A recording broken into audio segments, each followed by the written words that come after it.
I told Stugotz that Isiah Pacheco was coming on with us, and he got really gutturally excited, like football excited, because he's like violent runner. Yep. He runs so violent. And when I think of him first, I think of speed, quickness. I think that first, so I don't think violence first. He's got some speed. He's got some lightning, but he has thunder, Dan. He does have thunder as Top well. 5 violent runner of all time for me. Top 5 Yes. violent. Come on, Yes. Stugotz. He All is. time? Of all time, All right, yes. let's do the list right now. Yeah, I know. All time, Isiah. Even he's shocked. Even he is surprised by it, and he should Stay be. with We me. should all be surprised. And he's played one. He was a rookie.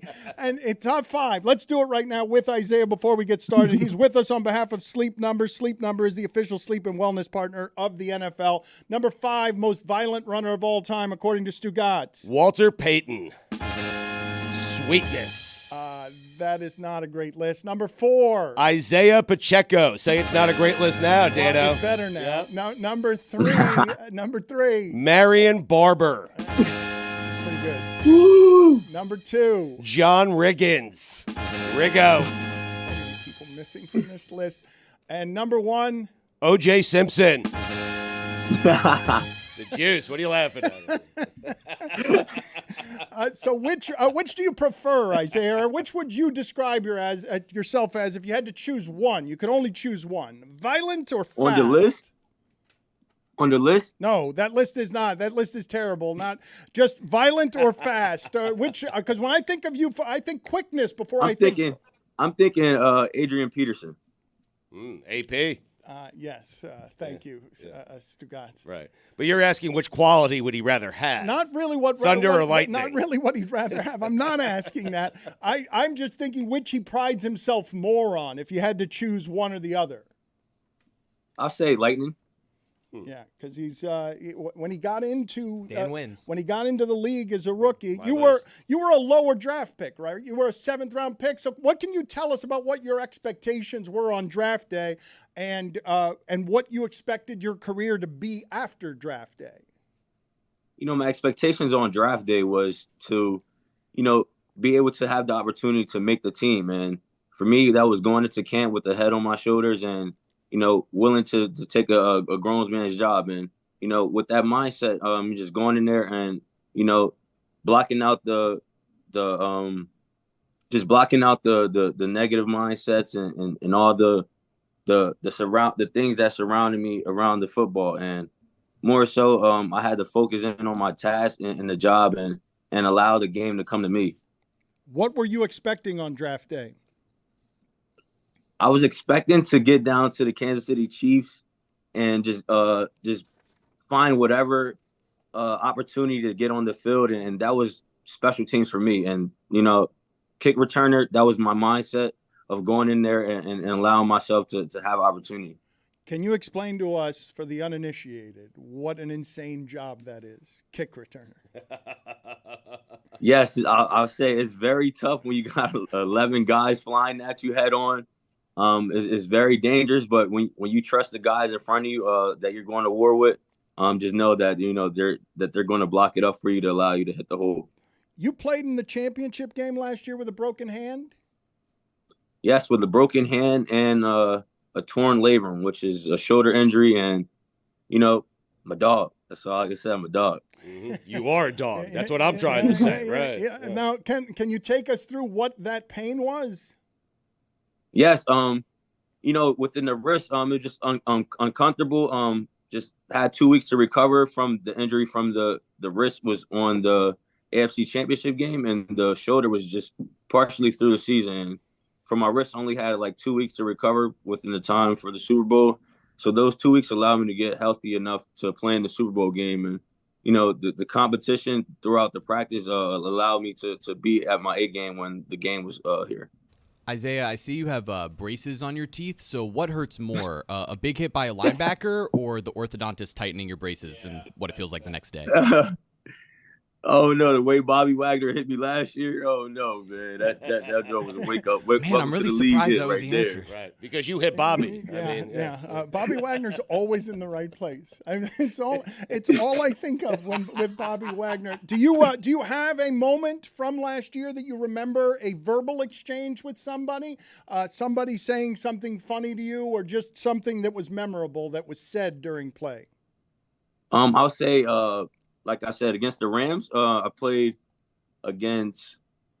Well, obviously, I played against those guys against the Rams defense, which is Jalen Ramsey on that side of the ball. And I was running the ball to the sideline and I jumped over him and he got up all I remember him just diving down in my ankles and like, I could just see his head just hit directly to the dirt. And then after the play, he came up to me with like, wow, boy, you got lucky on that one. And then he, what I'm saying? Like basically like motivated me to keep going and good job type stuff. So that was all about. And, when you got guys like that in the league that motivates you and respects your game, I look forward to more things like that. What do you make of what was surrounding Eric Bieniemy in going from the Chiefs to Washington? What's that smile about? Because as soon as you say his name, all I can hear him at practice right now. If I'm at practice, I still hear him at practice. And, that's something that motivates me to go harder every day. Finish. So, that's my mentality. And, just it's ingrained and it's stuck with me. Just Coach EB last year, things that he said last year, it sticks with me to this year. And it's a unforgettable moment. And I always carry the things that Coach Eric Bieniemy taught me and allowed me to be myself. What were your thoughts when Ron Rivera pointed out that the receivers with the Commanders were having trouble with how tough Eric Bieniemy was? It's football, and like I said, I had to learn it out for myself, and a lot of players take coaching different ways. Some players take coaching different ways than me. I like that type of coaching. So every player is different. You just got to know who you're working with, and for Coach Eric, he just wants the best for out his players, and he's going to get it out you. What do you make, Isiah, in terms of the running back position and the compensation where running backs are feeling like they can't find long-term deals, they can't find the deals that they want? What do you make of all this? For me, it's just stay focused, have the mentality to come in and eliminate the distractions. And for me, that's the distraction, and I don't want to get into that because when my time comes, it will come. But for now, it's focus one day at a time. You know what I'm saying? Yep. Textbook response. Textbook answer. Just excellent work. He's a professional. He was a rookie last year. He's not a rookie anymore. He's not going to give you any headlines. I consider holding out, Isiah. Yeah, that's you. Yeah, that's what he wanted from you. Before Andy runs you into the ground. Yes. How often, Isiah, I don't know if this is a feeling that's very common in football, but I believe the AFC Championship game the last 5 years has been played in Kansas City. So you guys are going out there every time knowing you're better than the other guys. Like that's not a common feeling. It's not a normal thing in your sport. It's not really a question. It's not really a question. You just left it there for him. No, I just left it there for you. But I do wonder if you go out there every time saying to yourself, well, yeah, I've got to respect this opponent, but they're not as good as we are. For me, it was just being a part of a winning team. I never really won championships in my favorite sport, and football is my favorite sport. And, to finally be able to get a championship at the highest level means so much to me. But just knowing that I'm unsatisfied and know there's more out there, just that there's more to build off of, and just knowing I have more to improve, and guys like Pat and Trav that's there in the room before me to show me that it's more to be done. Isiah, give me something negative on Patrick Mahomes. I mean, he's just the best quarterback ever. He seems like the coolest dude ever. Does he fart a lot in the locker room? Give me something negative on Patrick Mahomes. I don't really have anything negative to say besides he switches up his cars every other week, but yeah, what a jerk. That negative. That's not, no, yeah, what a jerk. That doesn't really You know, work. farting is a negative? They're probably bad for the environment too, right? Say it. Patrick Mahomes is killing the environment. Say it. We're just trying to trying to get him to say things and hold out. One of the things, tell us what it is that you're doing on behalf of Sleep Number. It's the official sleep and wellness partner of the NFL. Yes, sir. I'm a new member to the Sleep Number, and the Sleep Number is a big part to the Kansas City Chiefs. because not only that, the sleep number is 80% all around the league, and for us, the Kansas City Chiefs, we use a lot of the sleep number products, such as the pillows and the beds, to get better quality sleep. On with us, sir. Thank you for having me. It's a pleasure.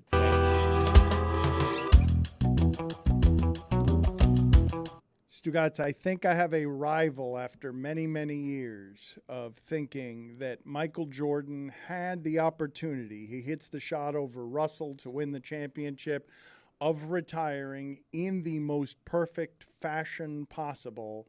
And then he decided to keep playing, and we got him in a Wizards uniform, and it wasn't quite the punctuation that would have been perfect. I think I have now a rival to Michael Jordan on a person who could have gotten out at the optimal time and then just blew it.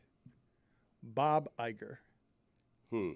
Disney CEO. It's a great one. He got out right before pandemic, as if he knew the pandemic was coming and that parks were going to close in China, as if he knew. He got out, and then Disney gets hit by everything during the pandemic.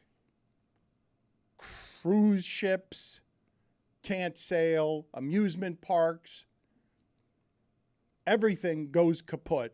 And he decides to come back heroically. And now he's going to sell parts. He's going to sell parts of ESPN, gambling. They go into gambling now, and they're going.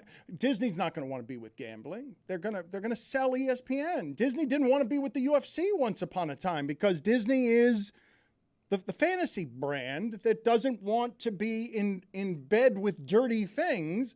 But desperate times, Stugotz, make so that they're going to sell ESPN, and there are going to be many suitors. There are many people interested. Apple, Amazon, they're going to be, everybody. Meadowlark is not going to be buying ESPN. Too bad. Although that would be a hell of a story.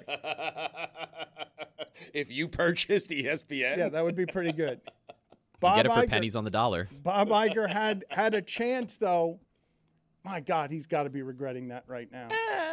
He's pretty well compensated. I think he's doing just fine. And he has a second chance because Billy, when he left, things fell apart. Now he comes back while things have fallen apart, and he could be the savior again. Well, I mean, he's losing the PR battle, right? He's put his foot in his mouth a number of times with the writer's strike and stuff like that. Like, he's losing that. I mean, when he retired, he wrote a book, and everyone was like, wow, look at this guy. We were all gifted his book by our bosses. I read his book during the pandemic. I was like, wow, this is great. Which, by the way, is an incredible move, right? Like, you run a company, and then you're like, you know what we should do? We should buy thousands of my book and give them to the employees. Oh, I'm going to make money off of that? Oh, cool. Like, that's a perk, but everyone should learn from this. It was a great book, by the way. I was like, wow, this guy's like, this is great. And then he said some not great things since he's come back.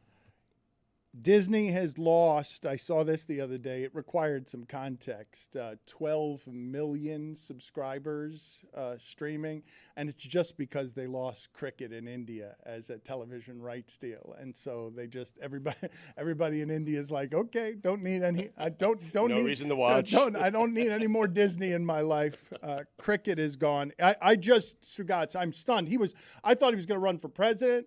And he had such a pristine image as leader, as conqueror, as genius, and he comes back and all of it is crumbling at his knees in a way that has made for a few PR hits like the one that Billy is talking about.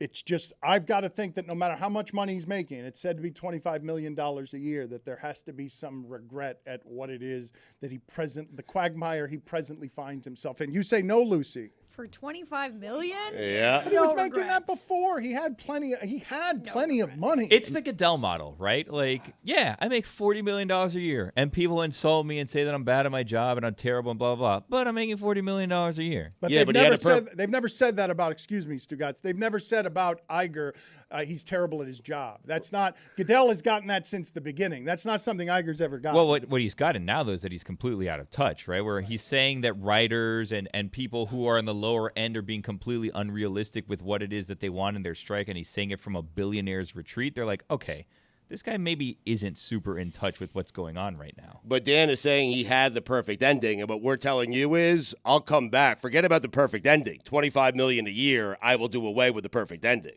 I will risk all that for $25 million a year. And I would say to you that Bob Iger has made so much money in his career that he will never be able to spend it, and he doesn't need the $25 million a year.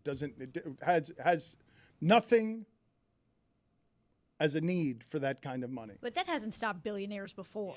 Like, he's still going to go back for the money. Yeah. It's got to be really unpleasant to be doing what he's doing right now. Crazy to think that Michael Jordan only made $1 million a year to come back to the Wizards, and Iger's getting $25 million a year. Right. I don't want to be Jordan, but I'll be Iger in this scenario. Is if that he's number bad for 4 years, correct? that's according to Sport Track. $1 million a year Base salary. is what Michael Jordan made as a Wizard? The vet minimum? He had ownership, though, right? Oh, look. Yeah, ownership Yeah. stake, that changes Right. things. Mm-hmm. But his base salary, according to Sport Track. Stugotz has said, and I don't understand why he is saying this, that he refuses to talk about the Jets. I don't want to talk about him, Dan. Because? I don't know how to feel about this team. I know the Aaron Rodgers pass in the preseason was probably – well, let me do it this way. That pass by Aaron Rodgers in this last preseason game was better than any pass Joe Namath has ever thrown. And so I don't want to talk about the Jets because I am really confused as to how to feel about my New York Jets because I know that on paper they have a good, talented team. But I don't want to talk about it. And I know what I'm feeling inside, but I don't want to talk about it. I know what I'm thinking inside my head, but I don't want to talk about it because the things I am thinking are good things. And usually this time of year, I am thinking about really awful, bad things. I'm thinking, wow, it would be nice to go 1-16 and get Caleb Williams. I'm not thinking those things anymore. Therefore, I'd rather not talk about this because I'm confused. They have the best quarterback they have ever had. Well, I mean, it's not saying much, but yes. But that is a reason by itself, if I put that in any city, to have hope. I'm not sold on Salah, though. He's Why? a little too excited. Oh.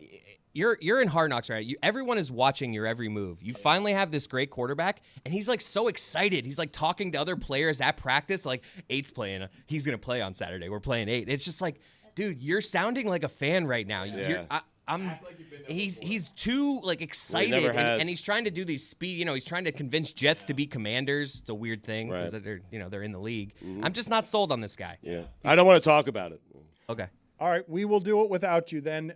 Did you watch Hard Knocks? Are you watching? I Hard watched Knocks? 2 episodes of Hard Knocks. Yeah, don't want to talk about it though. Why have you only watched 2 episodes of Hard Knocks? I was away for the 3rd episode. I missed it. I taped it.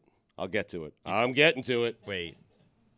Hold on. Let's walk through your viewing habits. How did you do this? I watched the first 2 episodes. Yes. There was an episode last week, I believe. Yeah. Yeah, I didn't watch it. How'd you tape it?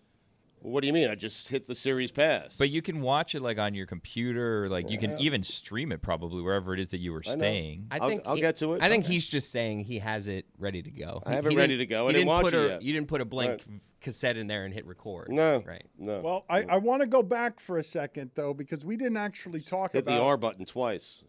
Oh, then that probably didn't record it. You probably recorded and then unrecorded if you hit it twice. There's no way that Stugotz knows how to stream from his devices, anything. Like, there's no circumstance under which he could get Hard Knocks on his You computer. can watch it on your phone, too, like when you're doing a number 2 or something. Okay. You do fly a lot, though. You don't know how to watch stuff on your phone? On your plane? No. Wow.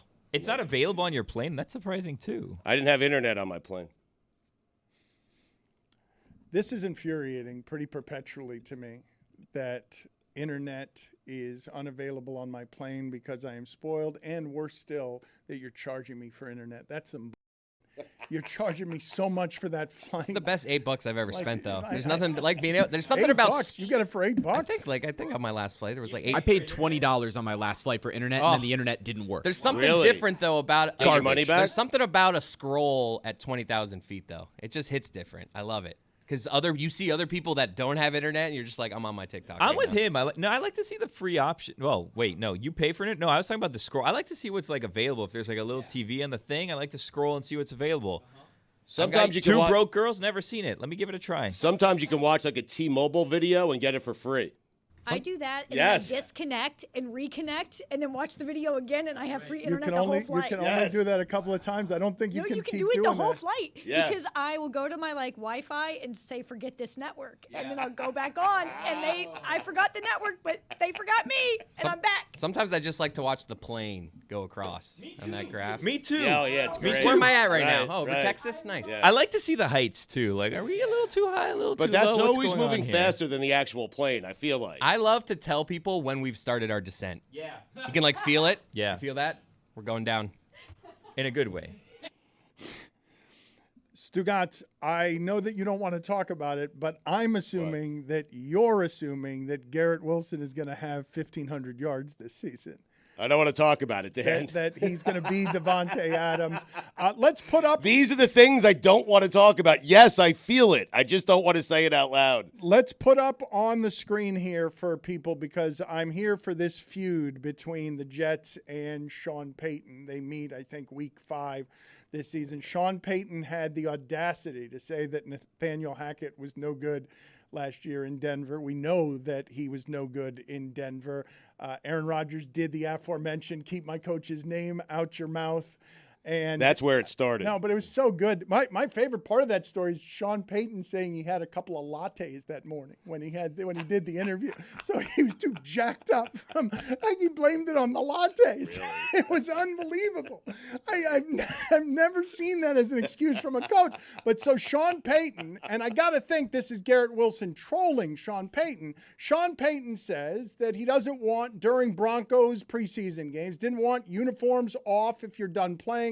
No sunglasses, no bucket hats, and no interviews during the game. And then Garrett Wilson put on his Instagram a picture of him doing all of those things. He's got the bucket hat, the sunglasses, the interview, and he's out of uniform being interviewed during a game. That guy's going to be a star, correct? If Aaron Rodgers is healthy, that 2,000 yards? is going to be a star. What are you expecting from that Jets team, Stugotz? What are your expectations? I don't want to talk about 15-2. I mean, there, I said it. We have a quarterback. 2 losses against the Dolphins. No. Third best quarterback in their own division. 2 losses against the 17-0 Miami Dolphins.